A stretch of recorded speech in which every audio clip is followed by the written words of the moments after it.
వాక్యాన్ని చదువుదాం. మత్తయి సువార్త 13వ అధ్యాయం 44వ వాక్యాన్ని చదువుదాం.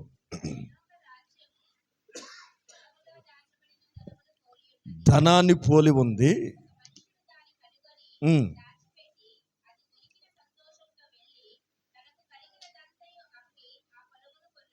ఆ పొలాన్ని కొనెను.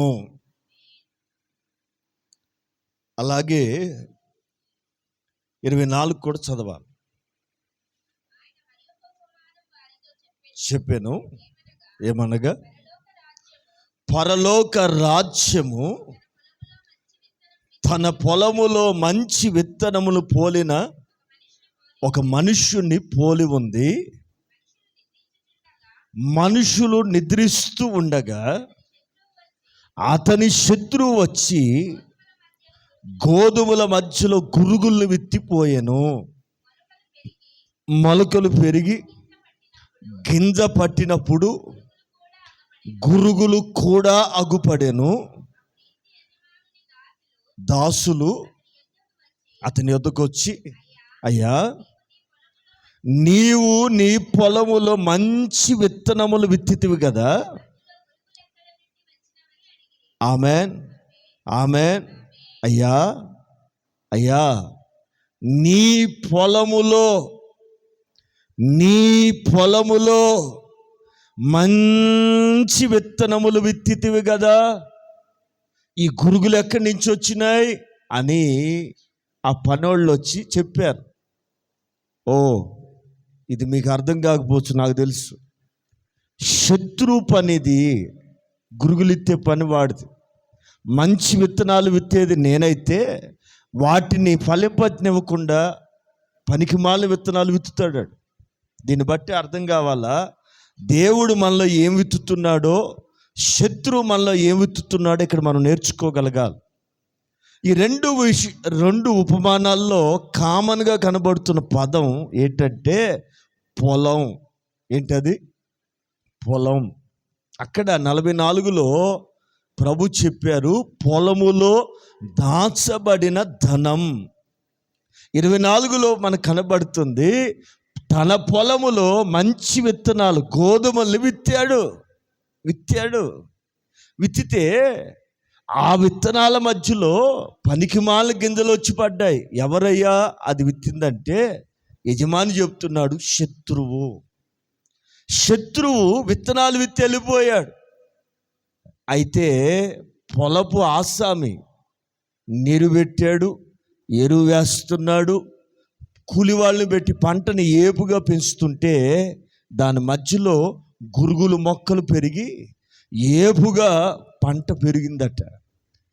ఇంతలో పనివాళ్ళు వచ్చి చెప్పారయ్యా, నీవేమో నీ పొలంలో మంచి విత్తనాలు వేసావు, ఈ గురుగులు ఎక్కడి నుంచి వచ్చినాయి, వాటిని పెరిగి వేయమంటావా అని పనివాళ్ళు అడిగితే, లేదు, వాటిని పెరిగే క్రమంలో మంచి విత్తనాలు కూడా నాశనం చేస్తారు, అందుకని రెండిటిని కలిపి పెరగనివ్వండి అని చెప్పాడు. ఈ రోజున మనం అడగొచ్చు, ఏమండి లోకంలో అంత పాపం పెరిగిపోతుంది, దేవుడు ఏం చేస్తున్నాడండి? పాపాలను శిక్షించవచ్చు కదా అని అడగొచ్చు. పాపం చేసిన వాడిని శిక్ష వేస్తే మిగతా వాళ్ళు భయపడతారు కదా అని అనొచ్చు. ప్రియులారా, మనం ఆరాధిస్తున్న దేవుడు వెంటనే శిక్ష వెయ్యవచ్చు, కానీ వెయ్యడు. రెండిటిని కలిపి పెరగనిస్తాడు. అయితే కోత మాత్రం ముందు ఏది కొయ్యబడుతుందో తెలుసా? పెరగటం ఎంత తొందరగా పెరిగిందో కోత ముందు కొయ్యబడేది కూడా. వింటున్నారండి? చదవాలి, మాట చదవాలి. మీ రెండింటిని కూడా మేము వెళ్ళి వాటిని పెరిగిటి వేయుట నీకు ఇష్టం, కూర్చుట నీకు ఇష్టమా అని అతను అడిగిరి. 29. అందుకు అతడు, వద్దు, గురుగులను పెరుగుచుండగా వాటితో కూడా ఒకవేళ మీరు గోధుమలు కూడా పెళ్ళగిస్తారు. ఏ కాలం వరకు? ఇది ఇట్లాగ పట్టుకుని యోహాను సువార్త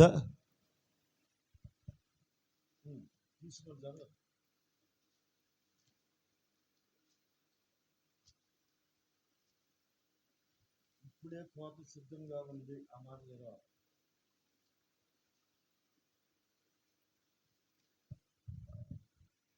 16వ అధ్యాయం యోహాను సువార్త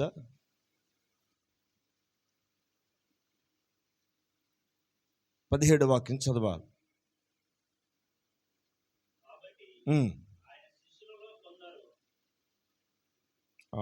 ఇదేనా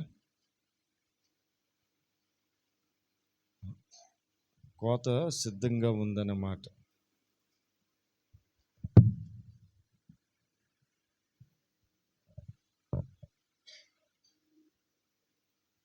మాటను కంటిన్యూ చేద్దాం. మత్తయి 13లో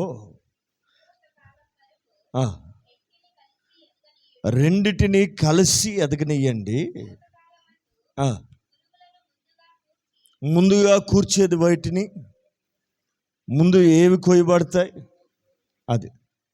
రేపు కోతకాలం రాబోతుంది, ఒక కోతకాలం రాబోతుంది. మొదట కొయ్యబడేది ఎవరో తెలుసా? శత్రువు విత్తి ఏపుగా పెంచుతున్నాడే ఒక పంట. యజమానుడు పెంచిన పంట క్రమంగా పెరుగుతుంటే శత్రువు విత్తిన పంట అడ్డదారుల్లో అక్రమంగా త్వరగా పెరిగిపోతున్నాయి. తెలుసునా? లోకంలో అక్రమదారుల్లో సంపాదించే వాళ్ళకి ఒంటి నిండా బంగారం, ఇంటి నిండా సొమ్ము పెరిగిపోతున్నాయి. మన వాళ్ళు అనుకుంటున్నారు, మత్సర పడుతున్నారు, అయ్యో వాళ్ళే బాగున్నారే. కాదండి, ఒక టైం రాబోతుంది, పెరగనివ్వండి. కోతకాలం కూడా రాబోతుంది. మొదట కొయ్యబడేది ఎవరో తెలుసా? ఈ గురుగులే. కొయ్యబడి ఎక్కడ పారవేయబడతాయి? కాల్చివేయుటకు.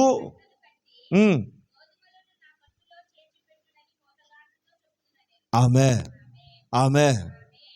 పిల్లరా, గోధుమ గింజలేమో నా కొట్లలో చేర్చమంటున్నాడు. ఈ గురుగులు ఉన్నాయి చూసారా, శత్రువు విత్తిన వాడు, కొయ్యబడి అగ్నితో కాల్చమంటున్నాడు. రైట్. పాఠం ఏంటంటే రెండిట్లో పొలం, రెండోది ధనం. పొలములో దాచబడిన ధనం ఏంటది? పరలోకం అనేది భూమి మీద మనం వెతకాల. పరలోక సంబంధమైన విషయాల్ని మనం లోతుగా అన్వేషించాలని, ధ్యానించాలి, వెతకాలి. ఆయన అన్నారు, వెతకండి దొరుకుతాయి.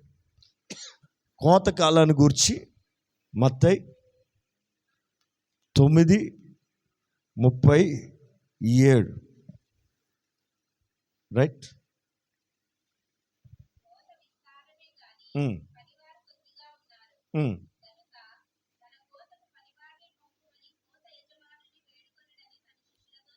ఆమె ప్రియులారా, కోత విస్తారం. ఎవరు కావాలి కోత కోయటానికి? మిషన్లు కాదు, మనుషులే కొయ్యాలి. ఆమె మిషన్ వర్క్. ఆత్మల పంట కొయ్యబడాలి. కోత విస్తారంగా పండి ఉంది, కోసేవాళ్ళు ఇప్పుడు కావాలి. కోత పని వాళ్ళు కొరకట కోత పనివారిని పంపమని ఎవరిని వేడుకోవాలి? ఆమేన్. పరలోకపు తండ్రిని. ఈరోజున నిజమైన సేవకులు, ఆత్మల రక్షణే ధ్యేయంగా పనిచేసే సేవకులు ఉన్నారు, లేరని నేను అంటలేదు. అదిగో అలాంటి రోషం కలిగి, సమర్పణ కలిగి, త్యాగం కలిగిన సేవకుల కొరకు మనం వేడుకొందుము గాక. రైట్. విషయానికి వెళ్తే పొలానికి మనిషికి విడదీయలేని సంబంధం ఉందండి. పొలానికి మానవునికి విడదీయలేని బంధం ఉందండి. ఎలాగంటారా? రైతు జై కిసాన్, జై జవాన్, రైతే అని అప్పట్లో లారీల మీద రాసేవాళ్ళు. ఇప్పుడు మర్చిపోతున్నారు. వింటున్నారా? మీకు జోక్ చెప్తే వినండి. అప్పట్లో రూపాయి నాణ్యం మీద గోధుమ కంకి సింబల్ కనపడే. అంటే అప్పటికి రూపాయికి అంత ఆహారం దొరికేది. ఇప్పుడు రూపాయి బిళ్ళ మీద బొట్టనేలు పెడుతున్నాడు. ఎవడో తెంగరోడు దాన్ని ఏమని వర్ణించాడంటే, అప్పట్లో రూపాయికి ఆహారం దొరికేది, ఇప్పుడు ఏం దొరకదు కనుక నోట్లో వేసి చీకండి అని అంట. రూపాయికి ఏం రావట్లేదన్నట్ట. విన్నారండి? విన్నారండి? రూపాయికి ఏం దొరకట్లేదని అర్థమైందండి. ప్రియులారా, ఆహారం మనిషికి పొలానికి విడదీయలేని బంధం ఉంది. ఎలాగంటారా, ఏదైనా తోటలో ఆదాము హవ్వలకి దేవుడు కష్టపడకుండా దేవుడే సిద్ధపరిచిన ఫలాలు, ఫస్ట్ దేవుడు మనకు నిర్ణయించిన ఆహారం ఏంటో తెలుసా? చెప్పాలా? ఫ్రూట్స్. అందుకే డాక్టర్లు ఇప్పటికి ఏం చెప్తున్నారు, కొంచెం బాగోకపోతే, అమ్మ అన్నం తినొద్దు. ఏం తినొద్దు? ఏం తినాలి మనం? అసలు ఈ బాడీ డిజైన్ అది. ఎట్నారా, మనమేమో ఏమండి దాన్ని బతకనేమో, దీన్ని బతకనేమో, దేన్ని వదలం. అందుకని అది డైజెషన్ అయ్యి ఒకరోజు అవ్వాల్సింది 3 రోజులు అవుతుందట. మీకు తెలుసో తెలియదు. సిస్టమ్ తయారు చేయబడింది దేని కొరకని? ఫ్రూట్స్. తేలిగ్గా జీర్ణం అవటానికి దేవుడు బాడీని చక్కగా సిద్ధపరిచారు. ఏదేళ్ళలో వీళ్ళు నచ్చిన ఫలాలు తినొచ్చు కష్టపడకుండా. దేవుడు పండించిన పంట తిని సరదాగా దేవునితో గడిపేవాళ్ళు, మహిమతో నిండుకొని. ఎప్పుడైతే ఒక్క చెట్టు జోలికి మాత్రం వెళ్ళొద్దని చెప్పాడో, ఆ ఒక్క చెట్టు దగ్గరికే వెళ్ళి, ఒక వివరణ ఏంటంటే, రోజు అవ్వమ్మట ఆ చెట్టుకాయలు కోసి భర్తకు ప్రేమతో తినిపించేదట. అందుకేగా ఇప్పటికీ ఆడవాళ్ళు ఏం చేస్తున్నారు, భర్త తినలేకపోతే, ఆడు బతకస్తుడైతే ముద్దలు కలిపి పెట్టేవాళ్ళు కూడా ఉన్నారు ప్రేమతో. విన్నారా? పిల్లలకు పెడతారు, అవసరమైతే భర్తకు కూడా. తప్పేం కాదండి, తప్పేం కాదు. హవ్వ రోజు చెట్ల ఫలాలన్నీ కోసుకొచ్చి ఆదాముకి పెట్టేదట. ఒకరోజు స్పెషల్ ఫ్రూట్ పట్టుకొచ్చేసింది. ఇదేం కాయే, ఎప్పుడు చూడలేదు, రోజు తేవ కదా అంటే, ఇది నేను తిన్నా, ఎంత బాగుందో, నువ్వు కూడా తిను అని పెట్టేసిందట. మనోడికి రోజు పెట్టే అలవాటు కదా, ఆమె నమ్మాడండి. ఆమె నమ్మి తినేసాడు. ఇంతలో మహిమ ఆవిరైపోయింది. హే ఏంటి ఇది? అదే అని చెప్పింది. అమ్మ బాబోయ్, కొంప మునిగింది. ఇది అదే అనగానే గుండెల్లో రాయబడింది. ఇంతలో ఆయన రానే వచ్చాడు. ఆదామా, ఓ ఆదామా, ఎక్కడున్నావు? ఇంకెక్కడుంటాను బాబా, బట్టలు పోయినాయి, సిగ్గేసింది, దిగంబరినై దాక్కున్నా. నువ్వు దిగంబరి అని ఎవరు చెప్పారా? అయ్యా, ఇంకేం కొంప మునిగింది బాబా. నీవు నాకు ఇచ్చిన ఈ భార్య, వింటున్నారా, నీవు నాకు ఇచ్చిన ఈమె తినొద్దన్న పండు తినిపించేసింది ఆయన. నా తప్పు ఏమి లేదయ్యా, ఆమెను అడుగు అంటాడు. ఏమమ్మా, అయ్యా అయ్యా పొరపాటు అయింది, అదిగో వాడు చెప్పాడయ్యా అని నేరాన్ని ఒప్పుకోకుండా ఒకరి మీద ఒకరు నెపాన్ని నెట్టుకున్నారు. చివరికి జరిగింది ఏంటంటే, చేసిన పాపం యొక్క పర్యవసానం శిక్షకి కారణమైంది. ఒక్కొక్కరిని శిక్షిస్తున్న తరుణంలో ఆదాముతో దేవుడు ఏమన్నాడు తెలుసా? 3వ అధ్యాయం 18వ వాక్యం 17 కూడా చదవాలి. ఆదాముతో ఎవరి మాట విని, ఇదేంటండి మా ఆయన మా మాట ఏంటి అంటారేంటండి? మన ఆది తల్లి ఆదాము గారిని వంచేసింది. విన్నారా? నీవు నీ భార్య మాట విని ఆజ్ఞాపించిన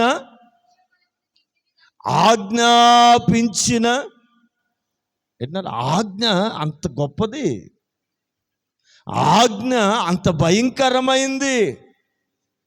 పాపానికి నిర్వచనం ఏంటి? ఆజ్ఞ అతిక్రమమే.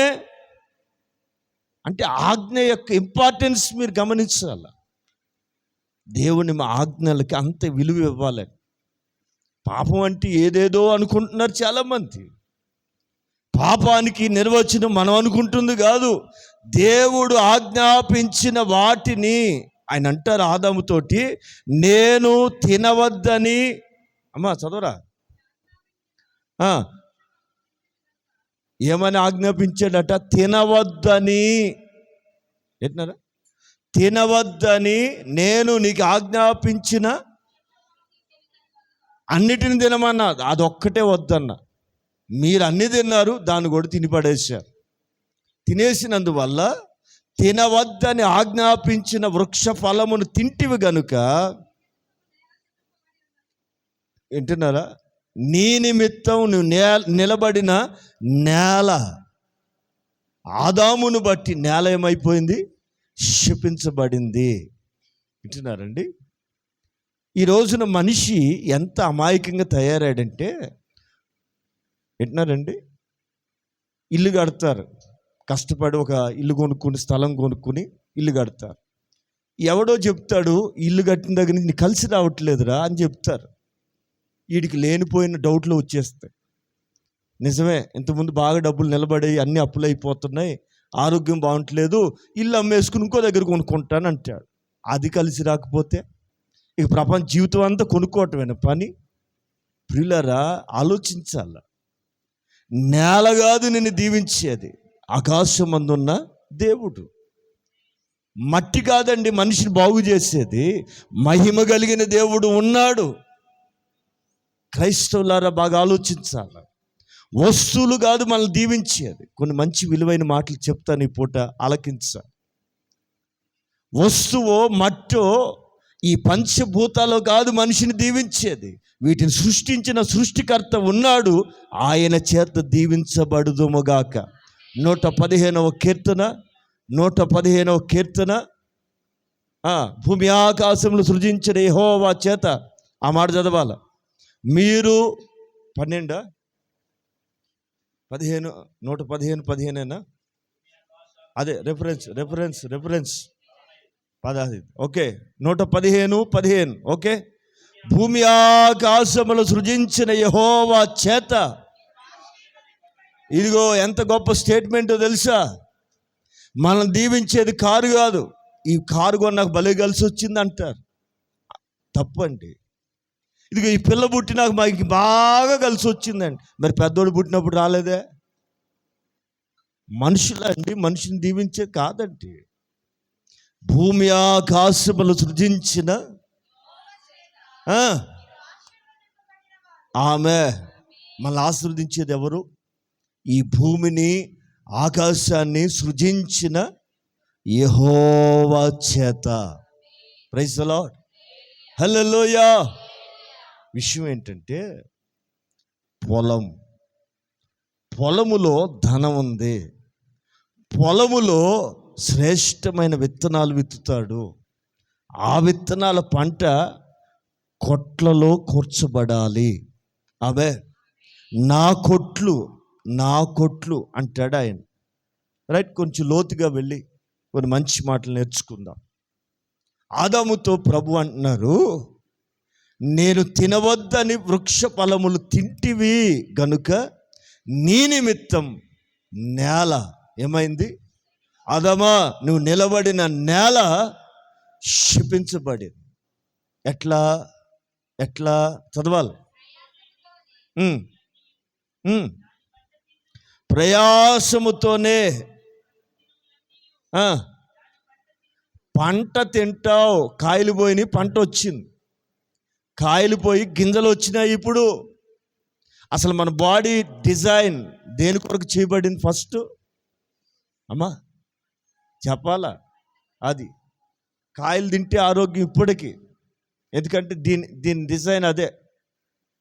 ఎప్పుడైతే ఆదాము పొరపాటు చేశాడో, పాపంలో పడ్డాడో, దాని పంట గింజలు, వరి కావచ్చు, గోధుమలు కావచ్చు, మిల్లెట్స్ సారా ఏమంటారు వాటిని, మనం తినాల్సిన పక్షులు పెడుతున్నాం. అవి మనవి మిల్లెట్స్ అని. ఇప్పుడు మళ్ళీ మొదటికి వచ్చింది కథ. అన్నీ అయిపోయి మళ్ళీ కథ మొదటికి వచ్చింది. విన్నారా? మనం తినాల్సిన పక్షులు పెడుతున్నాం. పక్షులు తిని బ్రహ్మాండంగా బతుకుతున్నాయి. మనమేమో బిర్యానీ మీద బిర్యానీ తిని. ఇంకా విచిత్రం చెప్పమంటారా? హోటల్లో మిగిలిపోయిన బిర్యానీల గేదెలకు వేసి ఆ పాలు పిండి మళ్ళీ మనకే అమ్ముతున్నారు. అవి గడ్డి తినాల్సినవి ఏం తింటున్నాయి? మన అలవాట్లు నేర్చుకుంటున్నాయి. వింటున్నారండి? మనిషి సిస్టమ్ మారిపోయి దెబ్బతింటున్నాం. అందుకే ఇన్ని రోగాలు వస్తున్నాయి. అందుకని మనం సాధ్యమైనంత వరకు ఏం తినాలి? ఆహార విషయంలో కూడా తేలికపాటి ఆహారాలు తినాలి. ఏదో ఫంక్షన్కి వెళ్ళినప్పుడు గతి లేక తిన్నా పర్లేదు, కానీ రోజు అదైతే అట్ట మిషన్ దెబ్బతినిపోతుంది సుమి, జాగ్రత్త, బోరుకు వచ్చేస్తుంది. అందుకని మిక్సీ ఎప్పుడు కూడా సాఫ్ట్గా పట్టండి బాబా. ఇంత వేసి దాన్ని కుర్రో కుర్రో కుర్రో అని అరుస్తున్నా కూడా దాన్ని వదలకుండా వేసారనుకో బ్లేడ్లు ఇరిగిపోతాయి. మన పరిస్థితి కూడా అంతేనండి. అందుకని ఇది దేని కొరకు డిజైన్ చేయబడింది? ఫస్ట్ ఫ్రూట్స్, వృక్ష ఫలాలు. అందుకని దేవుడు మీకు ఎలాంటి ఫలాలు సీజన్కి ఇచ్చేవి అవి తెచ్చుకుని తినండి. అనవసరంగా నాన్ వెజ్ జోలికి వెళ్ళకండి. విన్నారా? నాన్ వెజ్ ఎప్పుడు అనుమతించబడింది? నోవాహు తర్వాత, జలప్రలయం తర్వాత ఆహారం లేక వీటిని చంపుకుని తినమని చెప్పాడు. అప్పటిదాకా చెప్పలేదండి. అసలు ఫస్ట్ డిజైనింగ్ దేని కొరకు చేయబడింది? వృక్ష ఫలాల కొరకే. ఆమె ఎప్పుడైతే నీ నిమిత్తం నేల శపించబడిందో నీ బ్రతుకు దినములన్నీ దాని పంట. ఇంకా తర్వాత ఏమంటాడు? 18. నీవు నిలబడిన నేల శాపము నీకేం మొలిపిస్తుంది? అప్పటి వరకు భూమి మీద ముండ్ల తుప్పలు కానీ గచ్చ పొదలు కానీ లేవు, ముళ్ళు అనేవి లేవు. ఎప్పుడైతే ఆదాము చెమట నేల మీద పడిందో ముళ్ళు మొలవటం ప్రారంభమైనాయి. ఆ ముళ్ళుని సిలువలో ప్రభు విరిచాడు, ఆ ముళ్ళనే కిరీటంగా ధరించాడు. ప్రియులారా, ఆదాము చేసిన దాని యొక్క శిక్షని సిలువలో ఆయన భరిస్తూ వచ్చారు. దేవుని ప్రజలారా బాగా ఆలకించా. అది నీకు ముండ్ల పొదల్ని గచ్చ పొద ముండ్ల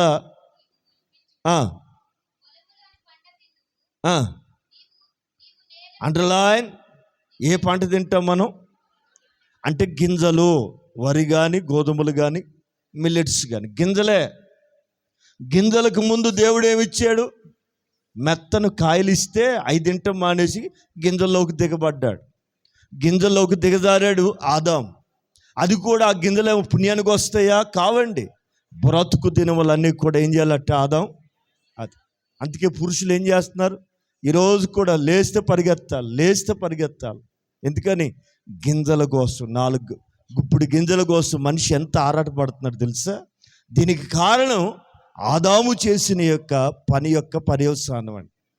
నేను మీతో చెప్పాలనుకుంటున్న మాట ఏంటంటే, ఆయన అంటారు 18వ వాక్యంలో, నీకు మొలిపిస్తుంది పొలములోని పంట. కొండల్లో కూడా పుట్టించవచ్చుగా ఆయన. ఏమండి, ఆకాశం నుండి మన్నా కురిపించినోడు పోన్లే అని అట్లా కురిపించి ఉండొచ్చు కదా.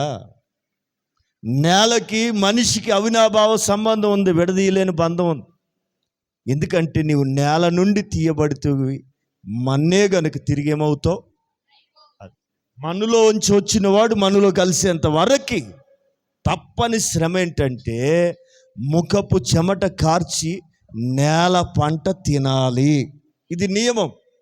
ఇది నియమం. ఎప్పుడైతే ఆదామును బట్టి నేల శపించబడిందో ఆ శాప విముక్తి ఎప్పుడు? 8వ అధ్యాయం రోమాపత్రిక 8వ అధ్యాయం. ఈ శాపానికి విముక్తి, శాప విమోచన ఎప్పుడో తెలుసా? 8వ అధ్యాయం 18వ వాక్యం చదవాలి.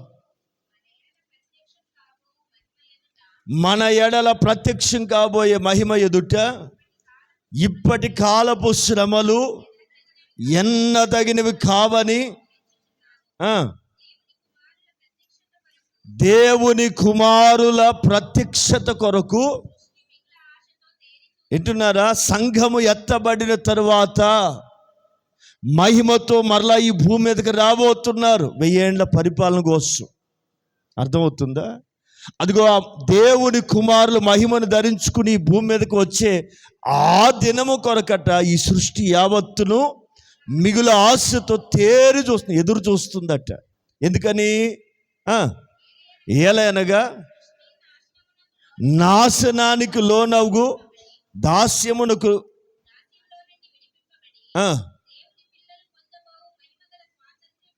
నేను కూడా పొందుతున్న నిరీక్షణ కలదై స్వేచ్ఛగా లేదు కాక దానిని లోబరిచిన వాని మూలంగా వ్యర్థపరచబడింది.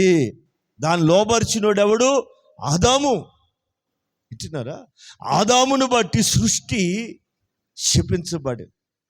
కడబట్టి ఆదామని యేసుక్రీస్తు రక్తం ద్వారా కడగబడిన సంఘం మహిమను ధరించుకుని ప్రత్యక్షమైనప్పుడు ఈ భూమి మీద ఉన్న శాపం తొలగించబడి, క్రోధము తొలగించబడి, పాపాన్ని ప్రేరేపించేవాడు బంధించబడి, గొర్రె పిల్ల సింహము ఒక చోటనే కలసి విశ్రమించును. గొర్రె పిల్ల సింహము ఒక చోటనే కలసి విశ్రమించును. నేను యేసుని చూచే సమయం బహు సమీపమాయనే. శుభప్రదమైన ఈ నిరీక్షణతో శృతి చేయబడేనే నా జీవితం. శుభప్రదమైన ఈ నిరీక్షణతో శృతి చేయబడేనే నా జీవితం. నేను యేసుని చూచే సమయం బహు సమీప. అక్షయ శరీరముతో అలంకరింపబడి, అక్షయ శరీరముతో అలంకరింపబడి, నూతన శాలేములో నా ప్రియుడే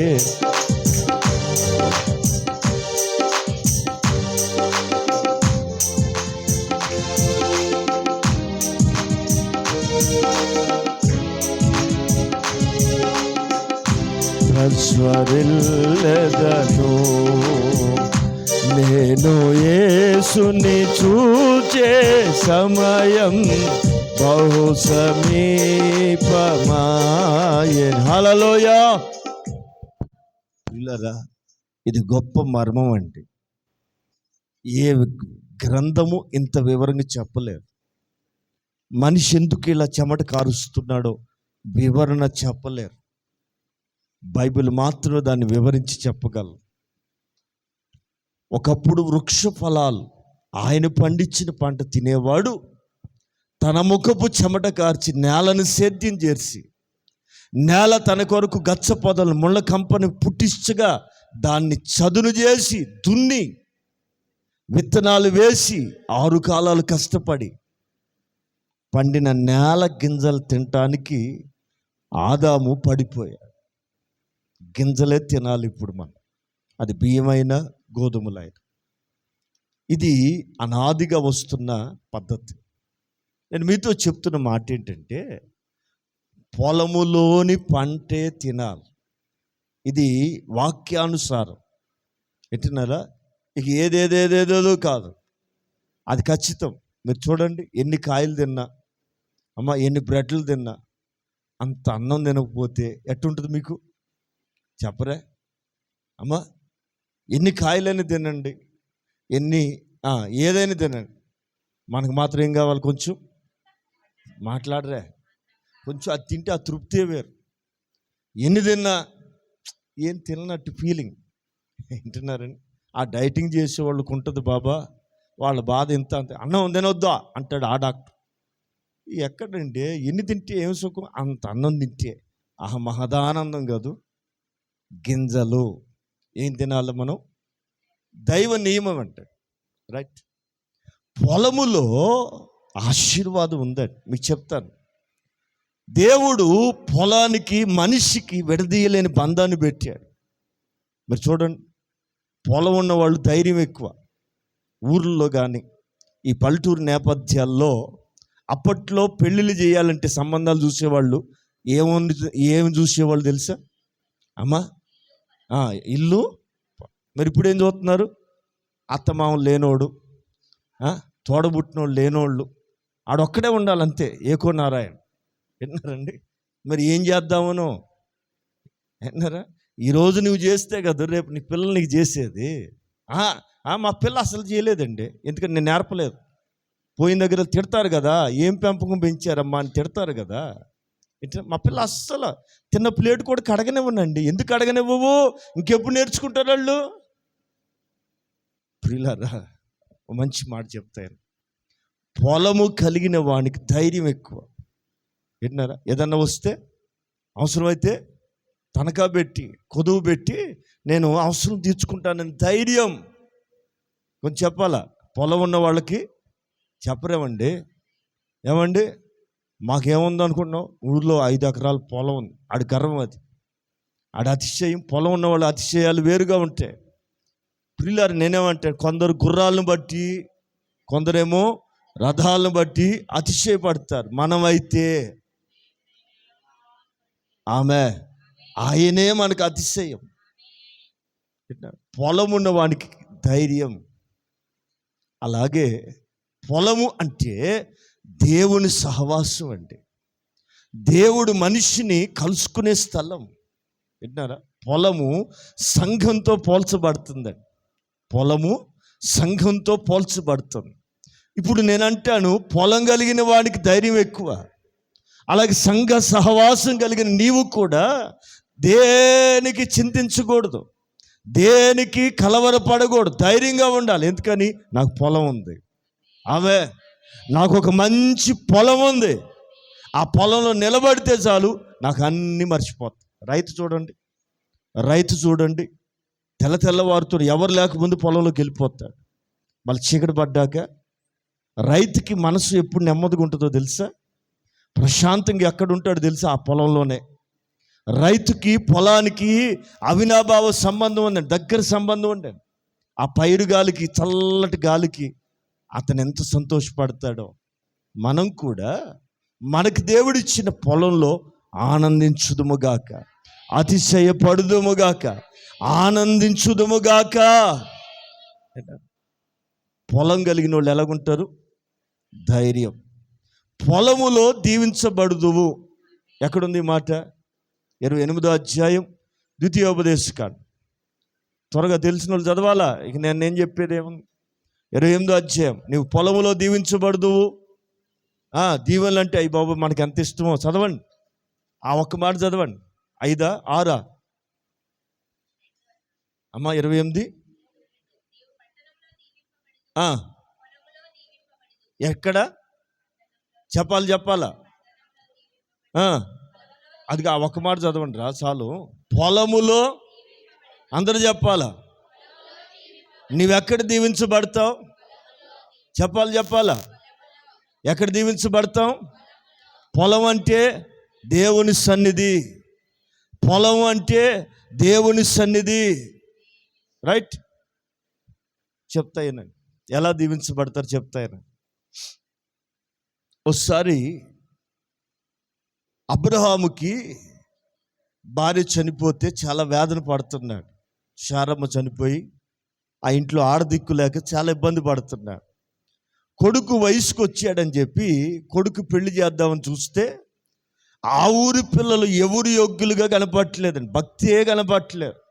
అందుకని తన నమ్మకమైన పనివాడు ఎలియాజును పిలిచి తొడ కింద చేయబెట్టించి ప్రమాణం చేయించి, ఒరేయ్ నా దేవుడు నీకు తోడే వస్తాడు, ఒక మంచి యోగ్యురాల్ని కోడలుగా తీసుకురా అంటే, అయ్యా ఫోటో చూపిస్తేనే ఎవరు కుదరట్లేదు బాబా, మనుషులు పోయి చెప్తేనే ఎవరు వింటలేదయ్యా, ఒక పనోడిని చూసి ఎవరు పిల్లనిస్తారు బాబు అంటాడు ఎలియాస్. లేదురా, నువ్వు కాదు చేసేది, నా దేవుడు నా కుమారుడికి మంచి యోగ్యురాలను పంపిస్తాడు, నువ్వు వెళ్ళు అని చెప్పాడు. చెప్పిన ప్రకారం ఎలియాజరు కూడా ప్రార్థన చేసుకుని ఇలా అనుకున్నాడు, ఏ వ్యక్తి అయితే నాకు నా ఒంటెలకి దాహాన్ని తీరుస్తుందో ఆమె నా యజమానునికి కోడలవుతుంది. ఎందుకని? శ్రమ పడాలి. బిందుల్లో దిగుడు బావిలోంచి నీళ్లు తీసుకురావటం మాటలు కాదు. మనిషికే కొన్ని బిందులు అయితే ఒంటెలకి ఎన్ని బిందులు కావాలి? శ్రమపడే తత్వం ఈ ఆడపిల్లలు ఎంతమందికి ఉందో నాకు తెలియదు కనుక ఏ బిడ్డ అయితే వచ్చి ఇలా చేస్తుందో ఆమె నా యజమాని ఇంటికి కోడలు వెళ్ళాలి అని చిన్న ప్రార్థన చేసుకుంటే, అతను కోరుకున్నట్లుగానే ఒక ఆడపిల్ల యవనస్తురాలు వచ్చి, అయ్యా నీళ్ళు పోయమంటావా? అవునమ్మా.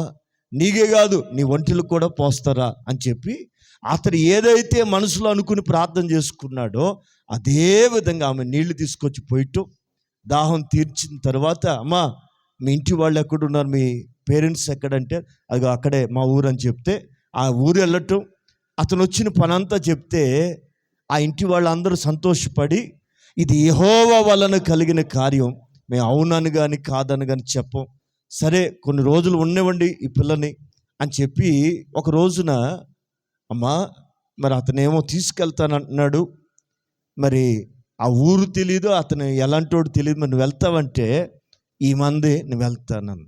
స్తోత్రం. మరి ఏం చూసి? అదే దైవ నిర్ణయం అంటే. వివాహ విషయంలో మీరు బాగా గుర్తుపట్టండి, దైవ ప్రేరేపణ బట్టే ముందుకెళ్ళాలి, దేవుని నడిపింపును బట్టే నిర్ణయం తీసుకోవాలా. ఎవరో చెప్పారని కాదు, మీకు ఒక నిర్ణయం ఉండాలి, మీకు ప్రేరేపణ ఉండాలి. దేవుని ప్రేరేపణతో ఆమె వెళ్తానంటే వెండి బంగారాలు కానుకలు ఇచ్చి పనివాడిని ఇచ్చి పంపించేశారు. ఈలోపు ఇస్సాకు తల్లి లేదు, ఈడేమో భార్యను తేవటానికి వెళ్ళాడు పనోడు, వాళ్ళ నాన్న కూడా ఎలాంటి కోళ్ళు వస్తుందో అని చెప్పలేదు. చూడండి, యవనస్తుడు పెళ్లి చేసుకోబోతున్న ఈ యవనస్తుడు ఇస్సాకు ఏం చేస్తున్నాడు తెలుసా? చదవాలి, ఆ మాట చదవాలి. 24వ అధ్యాయం 63వ వాక్యం చదువుతున్నారు, గమనించండి. ఆదికాండం 24:63. సాయంకాలమున ఇస్సాకు ఎక్కడ? ఇంట్లో ఎందుకు ధ్యానం చేసుకోకూడదు? సాయంకాలం పొలంలోకి ఎందుకు వెళ్ళాడు? ఇంట్లో చేసుకోవచ్చు కదా. నా మాటలు జాగ్రత్తగా వినాలి. ఇంట్లో ధ్యానిస్తే దేవుడు వింటాడు, బట్ పొలంలోకి ఎందుకు వెళ్ళాడు? చెప్పే కదా, సన్నిధి, దేవుని సన్నిధి ప్రత్యేకంగా ఉంటుందండి, ఇంట్లో వచ్చేది కాదు అది. యాకోబు నిద్ర తెలుసుకుని గడగడ వణిగిపోతాడు. ఈ స్థలమందు ఇది ఎంతో భయంకరమైంది, ఈ స్థలమందు యెహోవా ఉన్నాడు అని గుర్తుపట్టాడు. ఇది దేవుని మందిరమే కానీ వేరొకటి కాదు, ఇల్లు కాదు ఇది. ఈ రోజున దేవుని మందిరాలు రికార్డ్ డాన్సులతో నిండిపోతున్నాయి, క్లబ్బులు లాంటి కళ్ళు పోయి లైట్లతో నిండిపోతున్నాయి. ఇది దేవుని మందిరమా, దేశాలు వేసే డాన్సులు వేసుకునే క్లబ్బా? అర్థం కాని పరిస్థితికి వెళ్తున్నాయి. పిల్లరా, మందిరం అంటే, సన్నిధి అంటే గుండెల్లో దడ పుట్టే ప్రాంగణం, నీకు దైవ భయం ఆవరించే స్థలం దేవుని మందిరం అండి. దేవుని పిల్లలారా బాగా ఆలకించ. ఇస్సాకట తనకి రాబోతున్న భార్య కొరకు ప్రార్థన కాదు, ధ్యానిస్తున్నాడు. అయ్యా మా అమ్మ నన్ను ఎలా పెంచిందో, నన్ను వారసుడు అంది, నా మీద వాగ్దానం ఉందట, నేను వాగ్దానం చేస్తే పుట్టానట. ఈ వాగ్దానం కంటిన్యూ అవ్వాలంటే వచ్చే మనిషి ఎలాంటిది అయి ఉండాలా? నా వాగ్దానాన్ని షేర్ చేసుకునే మనిషి అయి ఉండాలి. నా వాగ్దానాన్ని నిలబెట్టుకునే దానికి సపోర్ట్ ఇచ్చే వ్యక్తి. భార్య అంటే భర్తకి ఏముండాలా? సహకారి, అన్ని విషయాల్లో సపోర్ట్గా ఉండాలా, ముళ్ళ కంపలాగా తయారు కాకూడదు. అర్థమవుతుందా? అది అలాంటి వ్యక్తి ఎవరో నాకు తెలియదయ్యా, అసలే తల్లి కూడా లేదు చెప్పేదానికి, నాకు సహాయం చేయి, నా ఫ్యూచర్ని నిర్ణయించు ప్రభువా, నా ఫ్యూచర్కి సహాయం చేయి ప్రభువా అని పొలములో చెప్పాల ధ్యానించ వెళ్ళాను. ఆమె ఇంట్లో ఒంటల శబ్దం అవుతుంటే కళ్ళు తెరిచాడు. అల్లంత దూరంలో ఆమె అడుగుతుంది, మనల్ని ఎదుర్కొనుటకు వస్తున్న ఆయన ఎవరు అనగానే ఎలియాజరు అన్నాడు, ఆయనేనమ్మా మా చిన్న యజమాని అన్నాడు. అబ్రాం గారి కొడుకు ఈయనే నిన్ను చేసుకోబోయేది అనగానే వెంటనే ముసుగు వేసింది. ఆమె ఒంట దిగి ముసుగు వేసింది. వెంటనే ఎలియాజరు చెప్పాడు, అయ్యా ఈమె నీ కొరకు తీసుకొచ్చిన భార్య అనగానే ఆమెని తన తల్లి గుడారంలోకి తీసుకుని చేర్చుకొనెను. తనను పరిగ్రహింపగా ఆమె అతనికి భార్యగా ఆయెను. స్తోత్రం. పిల్లరా, పొలములో ధ్యానిస్తే అతనికి కావలసినవన్నీ దేవుడు నడిపిస్తూ వచ్చాడు. వ్యక్తిగత జీవితానికి సంబంధించిన వాటిని కాదు, ప్రతిదీ నడిపిస్తాడు. పొలంలో ధ్యానిస్తే నీకు వ్యక్తిగతంగా నీ జీవితానికి కావాల్సిన సమకూర్పు. మీకు మంచి మాట గుర్తు చేయనా, దేవుడు తన్ను ప్రేమించు వారికి విన్నారా మేలు కలుగుటకై. ఆ మాట చదవండి, రోమా 6 తన్ను ప్రేమించు వారికి సమస్తాన్ని, రోమా పత్రిక 8:28 రైట్.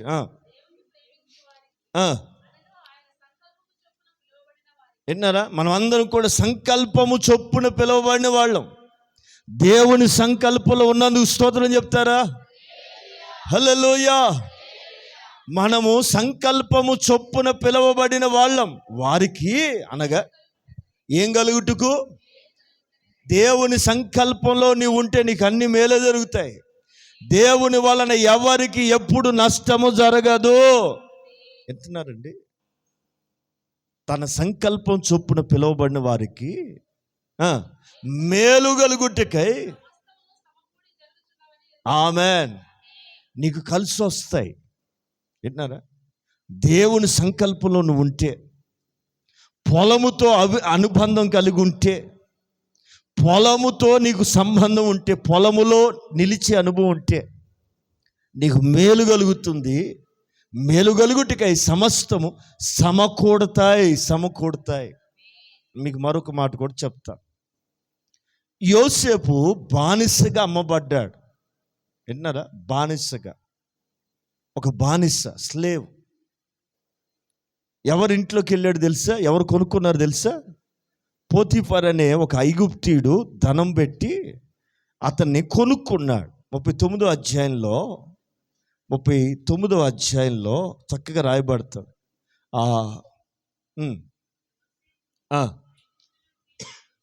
తీసుకో. విన్నారా? బాడీగార్డ్, రాజ సంరక్షక సేనాధిపతి. విన్నారా? ఈ బాడీగార్డ్స్ అందరికీ హెడ్ అన్నమాట.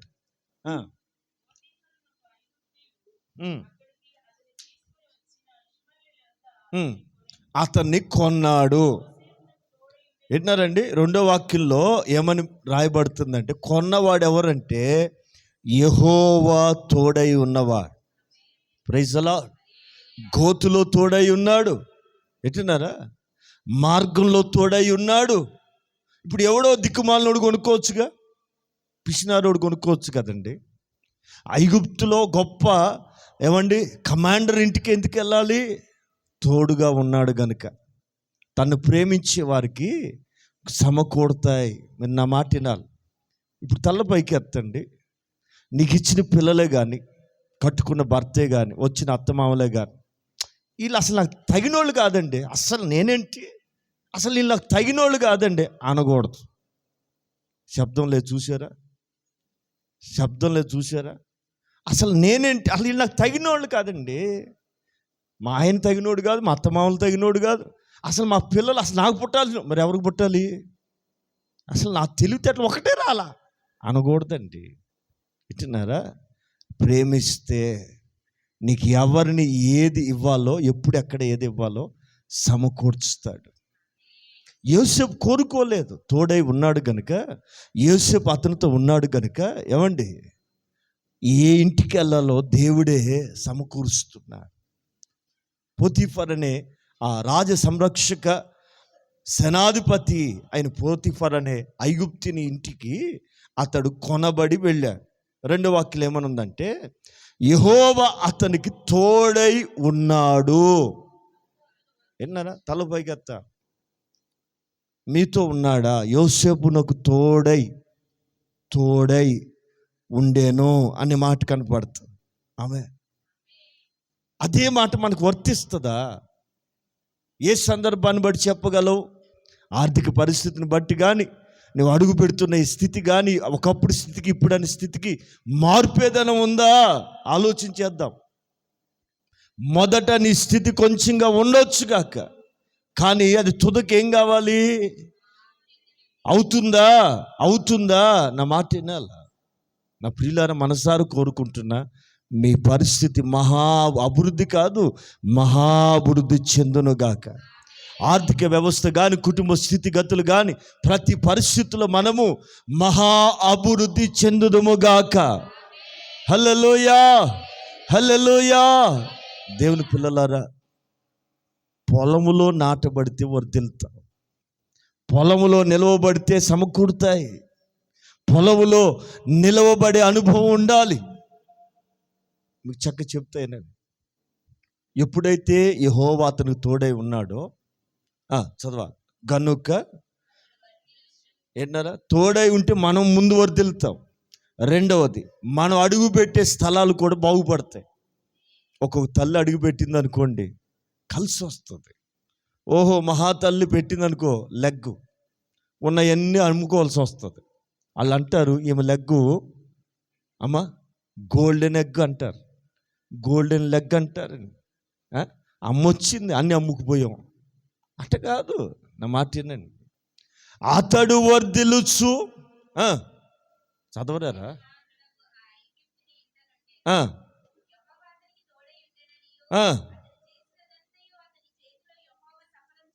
యెహోవా అతనికి తోడుగా ఉండెననియు అతడు చేయనిదంతా అతని చేతిలో సఫలమగుట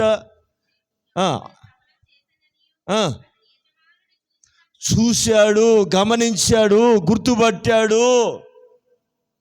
అతనికి ఏ పని చెప్తే సక్సెస్ అవుతుంది.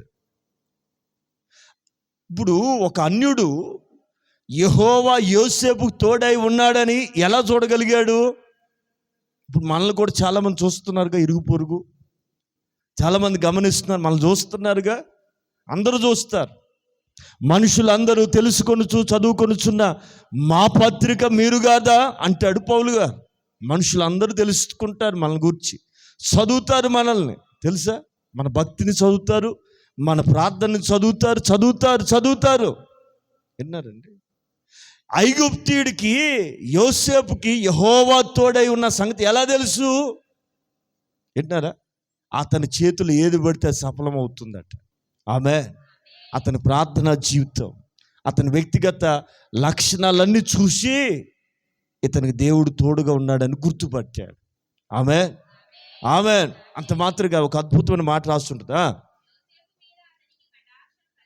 గనుక విన్నారా, దేవుడు తోడుగా ఉన్న వ్యక్తికి అందరూ స్నేహితులు అవుతారండి.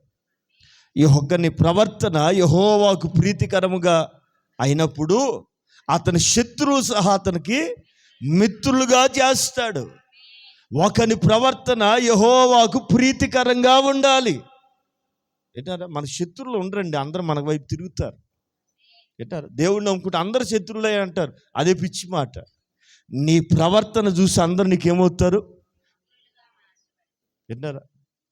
యోసేపు యొక్క స్థితిని చూసి అతనికి వ్యక్తిగత పరిచర్య చేసే వ్యక్తిగా, విన్నారా, కూలి పని పాచి పని చేసే వ్యక్తిగా కాదు, అతనికి చదవాలి, మాట చదవాలి, యోసేపు మీద అతనికి కటాక్షము కలిగాను గనుక అది పర్సనల్గా అతనికి అవసరాలన్నీ చిన్న చిన్న పనులు చేయటం పెట్టుకున్నాడు. ఆ తదుపరి కొంతకాలానికి కొద్ది రోజుల తర్వాత అతను నమ్మి తనకు కలిగినదంతయు అతని చేతికి అప్పగించెను.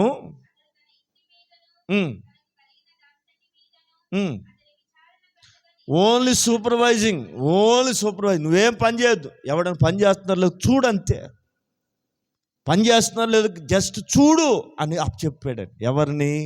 ఒక బానిసని. ఎవరిని బట్టి? యెహోవా అతనికి తోడై ఉండుట చూచి. ఆమె అంటే మనకు ప్రమోషన్లు ఇచ్చేది ఎవరో తెలుసా? మనల్ని ఎదిగింపజేసేది ఎవరో తెలుసా? దేవునితో ఉంటే ఆటోమేటిక్గా ఎదుగుతావు, ఆటోమేటిక్గా ఎదుగుదల అభివృద్ధి కనబడుతుంది, సమకూడతాయి. ఇంకా చెప్పనా? 5వ వాక్యం చివరిది, యెహోవా ఆశీర్వాద చదవరా. ఇంటిలోనేమి, అదేంటది? ఎవరి పొలం? ఐగుప్తీయుడి పొలం. ఇల్లు బాగుపడుతుందట, పొలంలో పంట కూడా బాగుపడుతుందట. ఎవరి ఆశీర్వాదం? ఎక్కడుంటే నీవు ఇంట్లో ఉంటే నీకు సంబంధించిన వాళ్ళు పొలాలు పండాలంటే అర్థమవుతుందని నేను చెప్పే మాటలు. నిన్ను బట్టి ఒక దేవుని బిడ్డ దేవుని సన్నిధిలో ఎదుగుతుంటే, దేవుని సన్నిధి అతనితో ఉంటే ఇంటిలోనేమి పొలములోనేమి దీవించబడతావు. పట్టణంలో దీవించబడతావు, పొలములో కూడా దీవించబడతావు. పొలం అంటే నీ జీవన భుక్తి, జీవనోపాధి దీవించబడుతుంది. అర్థమవుతుందా? రైట్. పొలములో ఇస్సాకు భవిష్యత్తు సెట్ చేయబడింది. పొలములో యోసేపు, వింటారా, యోసేపు మహిమ విస్తరించింది. యోసేపుతో ఉన్నటువంటి మహిమ పొలాన్ని బాగు చేసింది. అంటే ఐగుప్తీయులకు మిగతా వాళ్ళ పొలాల కంటే ఇతని పొలం ప్రత్యేకంగా పండుతుంది. ఎవరిని బట్టి అంటే యోసేపుని బట్టి. ఇంటిలోనేమి పొలములోనేమి యెహోవా ఆశీర్వాదం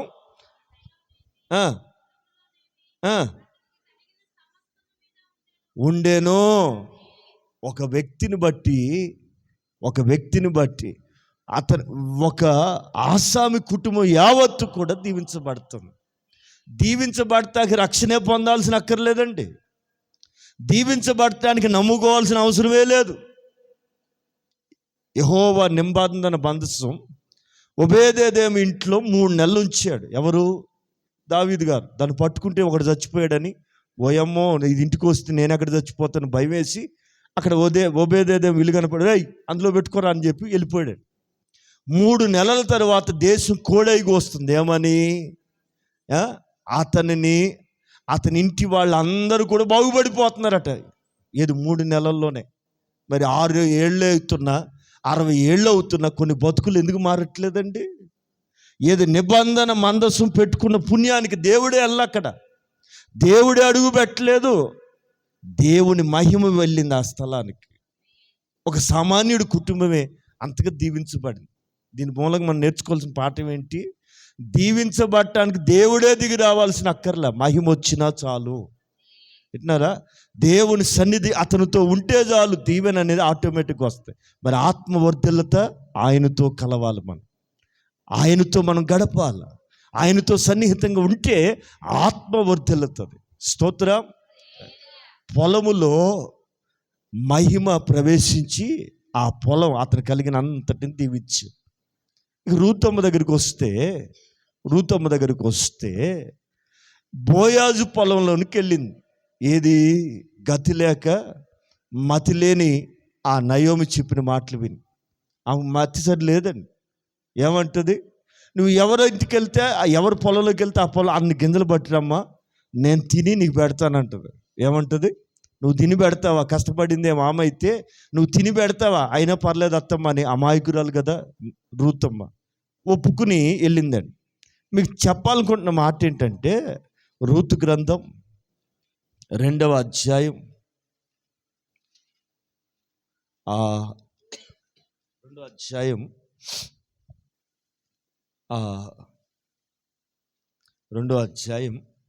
8వ వాక్యం చదువుదాం. త్వరగా.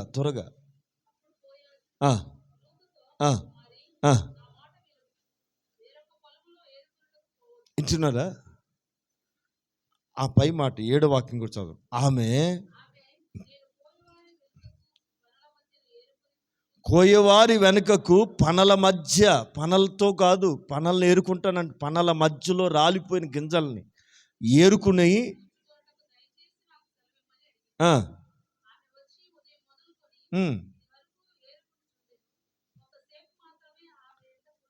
అది కొంచెం సేపే కూర్చుందని పనోళ్ళు బోయాజుతో చెప్పారు. విన్నారు? ఉదయం మొదలుకుని ఇప్పుడు వరకు గింజలు ఏరుతుందయ్యా, పనలు ముట్టుకోవట్లేదు ఆవిడ. పనలు గబుకుని తీసి మడతేయచ్చు కదా, దాచేసుకోవచ్చు కదా. మేము కోసుకుంటూ వెళ్తున్నామా? పనలు ముట్టుకోవట్లే, రాలిపోయిన గింజలు ఒక్కొక్కటి ఏరుతుంది ఆవిడ. ఉదయం మొదలుకొని ఇప్పటి వరకు ఏరుతూనే ఉంది. కొంచెం సేపే నడుము పట్టుకుని కొంచెంసేపు మరలా ఏరుతుందయ్యా అని చెప్పగానే బోయజ్ అంటాడు, చక్కని మాటలు అంటాడు. 8వ వాక్యం. అప్పుడు రూత్తో, నా కుమారి వేరొక పొలములో ఏరుకొనుటకు వెళ్ళొద్దు. విన్నారా? అప్పుడెప్పుడో ఒక పొడుపు కథ చెప్పేవాళ్ళు. మీకు ఇప్పుడు చెప్తున్నారో లేదు పిల్లకాయలకి. తెల్లటి పొలములో నల్లటి విత్తనాలు. మీరు మిగతా కంటిన్యూ చేయాలి, నాకు రావట్లేదు. తెల్లటి పొలంలో నల్లటి విత్తనాలు చేత్తో నాటుతారు, నోటితో ఏరుతారు. ఏంటది అమ్మా? అవి ఇప్పుడు పిల్లలు అందరూ అమాయకం చూద్దాం, ఏంటో ఇదని. చేత్తో నాటుతారు, నోటితో ఏరతారు. ఏంటది? ఇట్లాంటివి నేర్చుకుంటే నాలెడ్జ్.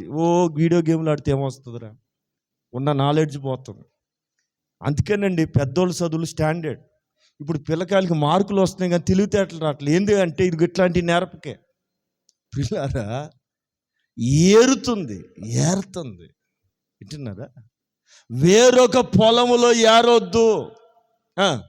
ఏమంటాడు త్వరగా? దీనిని విడిచి, అది 2 మాటలు. వేరొక పొలంలో ఏరుకోవద్దు. రెండోది, దీనిని విడిచిపోవద్దు. ఈ పొలం నీకు ఉండుము. అది వాళ్ళు కోస్తున్న ప్రతి చేనులోకి నువ్వు వెళ్ళి కనిపెట్టుకుని వాళ్ళ మధ్యలో ఏరుకో. నిన్ను ఎవ్వరు ఆటంకపరచరు. నిన్ను ముట్టకూడదని నేను యవనస్తులకి ఆజ్ఞాపించాను.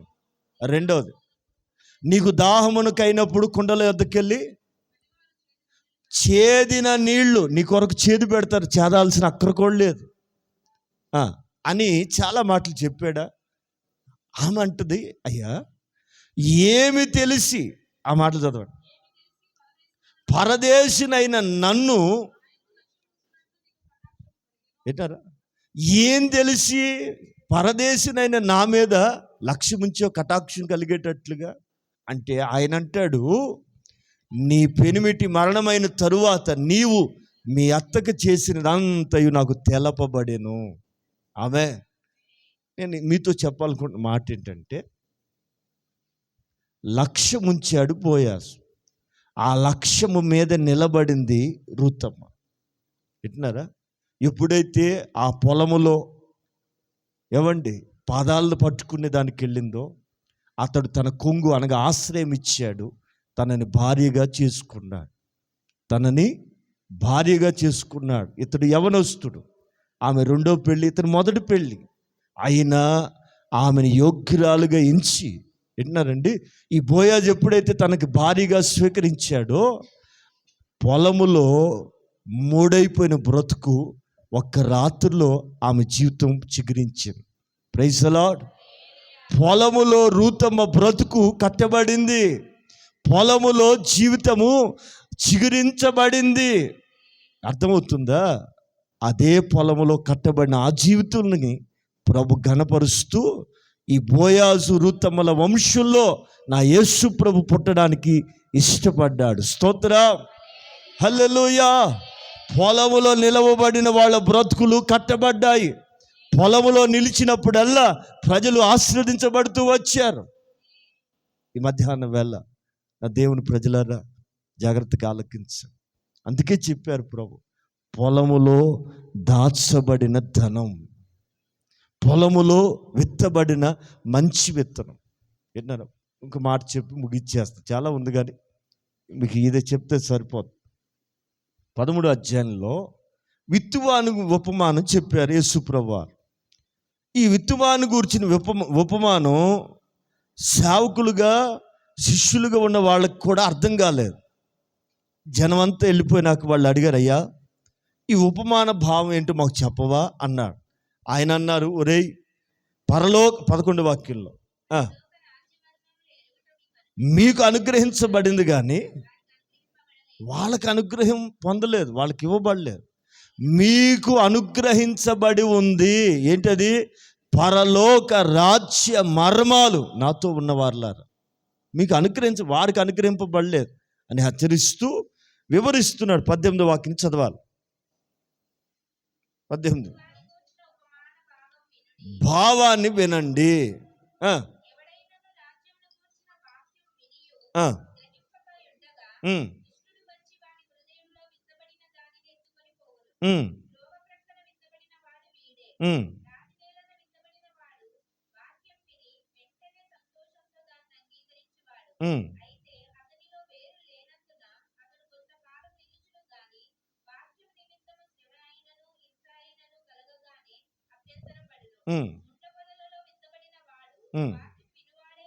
కానీ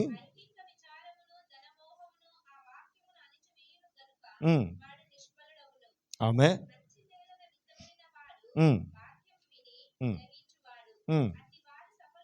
సఫలులై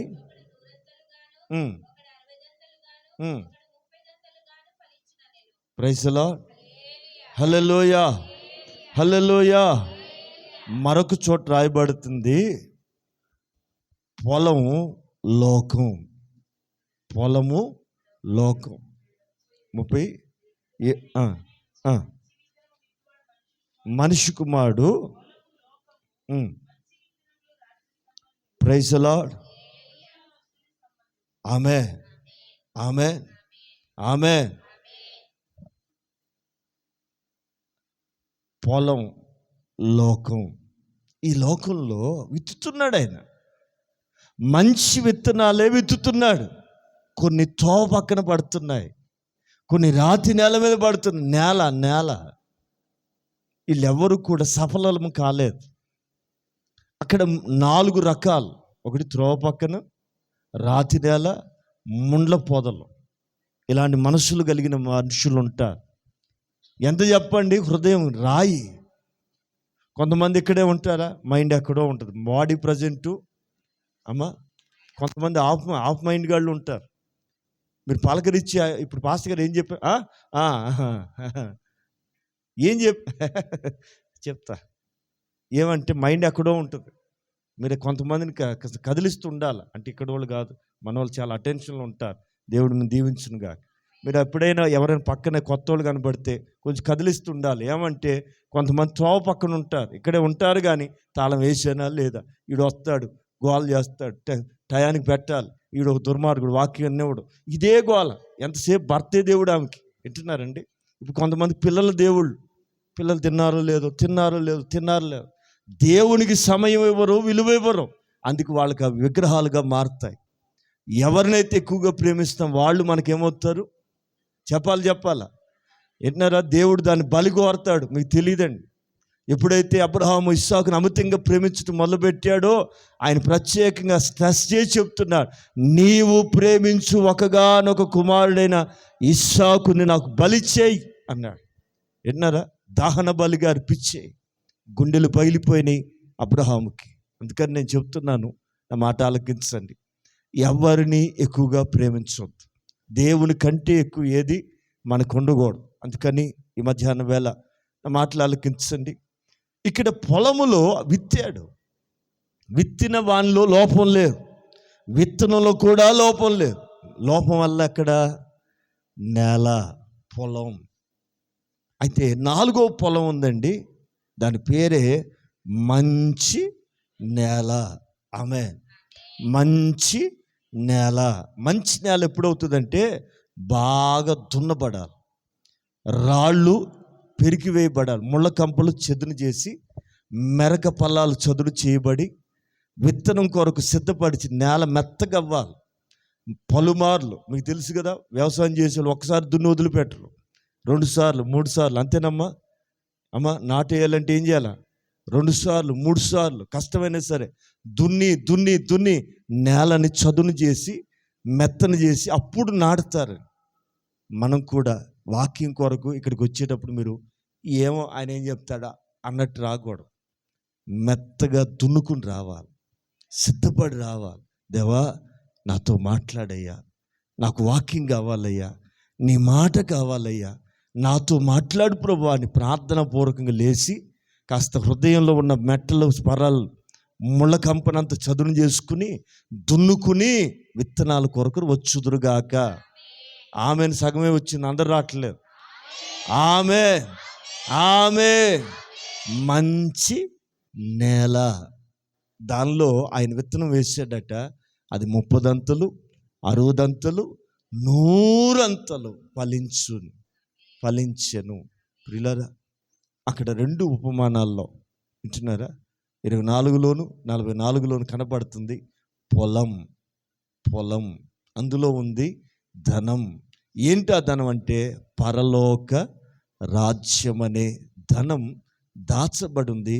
ఒకడు దానిని కనుగొని దాన్ని దాచిపెట్టి సంతోషంతో వెళ్ళి తనకు కలిగినదంతయు అమ్మివేసి ఆ పొలాన్ని, ఏ పొలాన్ని, తను ఏదైతే విలువైన దాన్ని కనుగొన్నాడో, విలువైన దాన్ని గుర్తుపట్టాడో ఆ పొలాన్ని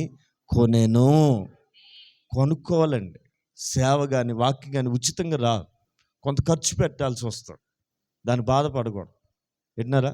మీకు ఒక మంచి మాట చెప్పి ముగిచ్చేస్తుంది. దేవునికి నీవేదైనా ఖర్చు పెడితే, విన్నారా? చెప్పాను కదా, వాక్యమే కానీ సేవే కానీ ఏది ఉచితంగా ఇచ్చినా దాని విలువ మీకు తెలియదు. అందుకని కొంత ఆడేం చేశాడు, విలువైన దాన్ని సంపాదించుకుని అది ఇంకా లోతైన, ఇంకా లోపల దాచబడిని కావాలని చెప్పి తను కలిగినదంతా కూడా అమ్మివేసి దాన్ని కొనుక్కున్నాడు. ఇప్పుడు హన్న తనకి దేవుడిచ్చిన ఒక్కగానొక కుమారుడు శామ్యూయల్ని 14 ఏళ్ళు పెంచి దేవునికి ప్రతిష్ఠితుడుగా, బ్రతుకు దినములన్నీ యెహోవాకు ప్రతిష్ఠితుడుగా అప్పగించింది 1వ అధ్యాయంలో. 2వ అధ్యాయంకి వస్తే ఒకడిని ఆమె దేవునికి ఇచ్చింది. 2వ అధ్యాయం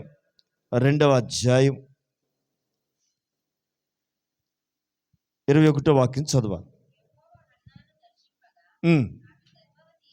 యెహోవా హన్నాను దర్శింపగా ఆమె గర్భవతి అయి ముందు ఎవరిని కంది? 3 కుమారులను. ఆమేన్. ఇప్పుడు తలపైకి ఎత్తాడు. దేవునికి ఒక్కడినిచ్చింది, దేవునికి ఒక కుమారుని ఇచ్చేసింది. దానికి ప్రతిగా దేవుడు ఆమెకి ఎంతమందిని ఇచ్చాడు? First, next. విన్నారా? ఎక్కడ అన్యాయం తక్కువేం చేయాల, ప్రేమించింది, సమర్పించింది, అడగకుండానే. విన్నారా? 3 కొడుకుల్ని 2 కూతుల్ని, ఏ గొడవ లేకుండా, మరి ఆడపిల్ల లేదనే బాధ లేకుండా, విన్నారా? కొడుకులే అనే కుమ్ములాట లేకుండా, ఒకటిస్తే 5 వచ్చినాయి. ఇప్పుడు ఫార్ములా ఏంటి? 1 కాదు 5. దేవుని లెక్క. ఈ సీక్రెట్ తెలిస్తే మీరు మౌనంగా ఉండరు. ఎందుకని పెట్టుబడి వ్యాపారవేత్తలాగా మారాలి. మనం ఏం పిచ్చోళ్ళం కాదు. దేవుడికి ఇచ్చేటప్పుడు, ప్రభువా ఇదిగో 1 ఎత్తున్నా, నువ్వు నాకు ఎన్ని ఇవ్వాలా చెప్పరేమండి. 100 ఇస్తే నెక్స్ట్ వారం కల్లా నీకు ఎంత వస్తుంది? ఈ 500 మళ్ళీ పెట్టుబడి పెట్టండి. అయ్యి బాబు మీరు బాగానే చెప్తారండి, 100 ఇవ్వటానికే చేతులు వణుకుతున్నాయి. 500 బాబా, ఇయ్యే మళ్ళీ ఎంత వస్తాయి? 5 5లు. ఈ 25 మళ్ళీ పెట్టుబడి పెడతాయి. అమ్మో కాళ్ళు వణుకుతున్నాయి ఈసారి. ఏం కాదు, అయ్యా మళ్ళీ ఎంత వస్తుంది? రాదా? 2500 ఇంటూ 5 10,000 అండి బాబా. అంతేనా? 12,500 లెక్కల్లో ఈకు. మనం ఇంత ఇస్తానంటుంటే మరి మనం మొదట విత్తనం వేయటానికే భయం అయితే ఎట్లా? నా మాటేనండి, ఇది నిజం. ఒక్కడినిచ్చింది, తిరిగి 5 ఇచ్చాడు. 5 ఎక్కువ, 1 ఎక్కువ. 1 ఇవ్వటానికి చేతులు రాగలిగితే, 1 ఇవ్వటానికి తెగింపు రాగలిగితే, 1 ఇవ్వటానికి నీలో ధైర్యం ఉంటే నా దేవుడు 5 ఇస్తాడానికి రెడీగా ఉన్నాడు. ఆ విధంగా పొలములో దాచబడిన ధనం మీ సొంతం అగునుగాక. పొలములో ఉన్న దీవెనలన్నీ నీ పట్టణంలోను పొలములోను దీవించబడుదురుగాక. ఆమేన్.